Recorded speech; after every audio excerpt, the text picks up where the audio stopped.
Hey guys, Kevin here. In this video, I'm going to introduce and explain my course on accompaniment. First things first, who is the course geared towards? The course is geared towards those of you who play a chord instrument and want to improve your skills in the accompaniment of traditional tunes.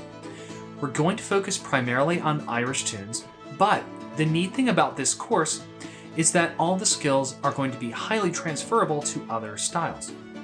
Traditional Scottish, old-time American, bluegrass, other styles of folk music throughout the world, and even genres outside of folk music. And that is because we're going to be working on elements of musicality that apply to musicians across the board, regardless of what style you're playing. So, what are the skills we are going to cover? The first category I've broadly labeled musicianship. In that category, we're going to ask the question, what is the role of an accompanist? And how might that role change from one setting to the next, or from one style to another? For instance, is the accompanist on equal footing with the melody player, or is it more of a supportive role?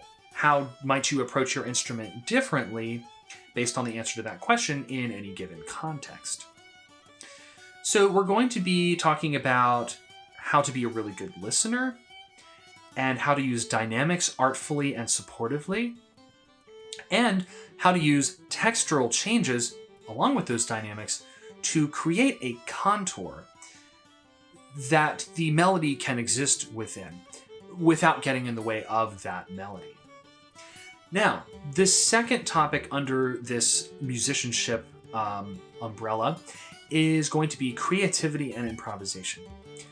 I've often described to my fellow musicians that my role as an Irish accompanist is exactly the inverse of my role if I'm taking a jazz solo. And that's because in a jazz setting, the chords are set in stone for the most part, and the soloist improvises a new melody over those chords. Whereas in the Irish accompaniment setting, the melody is set in stone, and the accompanist gets to create a chord sequence that fits under that melody. And that's a really cool role to fill, in my opinion. So I want to give you guys some strategies and techniques to really start embracing that creative side and just enjoying that freedom and improvisational aspect of accompaniment. Now, the third topic under musicianship is going to be ear training. And that's going to be hugely important. In fact, I have an entirely separate course on ear training, and that would be a really good one to check out if you're taking this course. So make sure to check out those videos as well. The primary goal of our ear training exercises is to be able to hear a traditional tune for the first time and identify by ear certain target notes or important notes, and remember where they fall in the structure of the tune, and then create a chordal accompaniment that hits those crucial junctures and matches the tune and actually doesn't sound half bad on the spot. And you'd be surprised how easy that can be with a couple of key tips and strategies. Now, the second broad category is rhythm and style. The most important thing is going to be to get your rhythm rock solid. So whatever subdivision you're playing, whether it be 8th notes or 16th notes, has to lock into that grid, and it's got to match up with that melody player perfectly. Also, we're going to talk about different levels of swing or lilt, that is accenting one note out of a pair.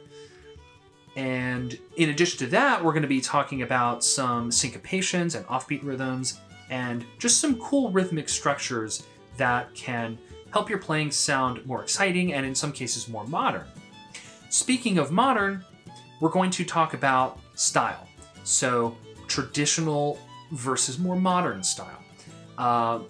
Or perhaps a more delicate approach versus a more driving or strong approach.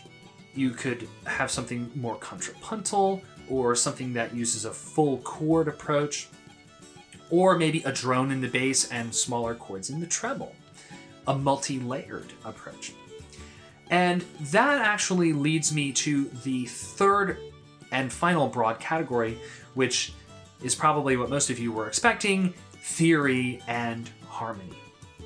So we are going to investigate every possible scale and mode that you could ever want to know about, and what to do in those situations. What are your options as an accompanist? In addition, we're going to not only familiarize you with all of the different chords that you have at your disposal, but also combinations of chords, ranging from small formulas like ending cadences to longer sequences that might fit over like an 8-bar phrase or the entire part of a tune. And you're gonna build your vocabulary so then you can rely on those when you're crafting a new accompaniment.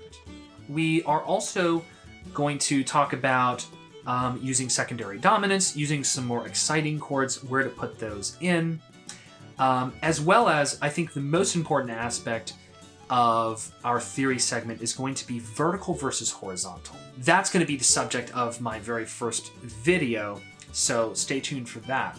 That should do it for the description of this particular course. If you have any questions, send me a message. Otherwise, I hope to see some of you in accompaniment.